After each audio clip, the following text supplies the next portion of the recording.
andũ 2,000 arĩa makoragwo na mĩgũnda rũnyanjara-inĩ rwa nyamũ rwa Mara-Ripoi gĩcigo-inĩ kĩa mbunge kĩa Narok ya ithũĩro marenda mũikarĩri gĩtĩ wa gĩkundi kĩa rũnyanjara rũrũ ehere, makiuga ihinda rĩake rĩa gũtongoria nĩ rĩthirĩte. Amemba a gĩkundi gĩkĩ maheanĩte kiumia kĩmwe kũrĩ mũikarĩri gĩtĩ Lencharo Sururu, makĩmwĩra aheane mweke wa ũtongoria kũrĩ mũndũ ũngĩ amu nĩarĩkĩtie mĩaka 3 ũtongoria-inĩ.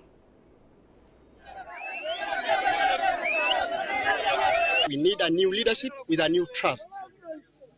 What we say about our investors, we are ready to conserve our life, we are ready to conserve our land, but what we need for the leasing agreement, we don't need the current chairman called Lencharo to pay us. We are tired, we own the land, he also owns the land, and I'm telling you not to hesitate anyhow, run your own trust. We are forming our new trust.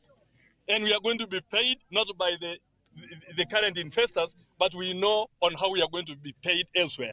Unataka ambaya mtu unaleta sheria sisi tusome, ujue hii sheria iko nini, ujue sheria lipita namna gani, kwa maana sasa yeye unabeba tu sheria na mkono yake, hata sisi sijui hiyo sheria imeandikwa namna gani. We were calling for a new leadership. If this is persist, there's nothing will go ahead. We'll bring stubborn, we will not go anywhere until a new leadership is come. Kama unataka sisi, ita mkutano tuje tuongea na wewe. Na kama hutaki, basi umesikia na uongojee nini? Serving ya hiyo mabarua yote tutakupatia, uelewe, usiandike watu, usifanye chochote bila sisi kujua. Usipeane pesa, ukipeana ni shauri yako. Unapatia Lencharo peke yake.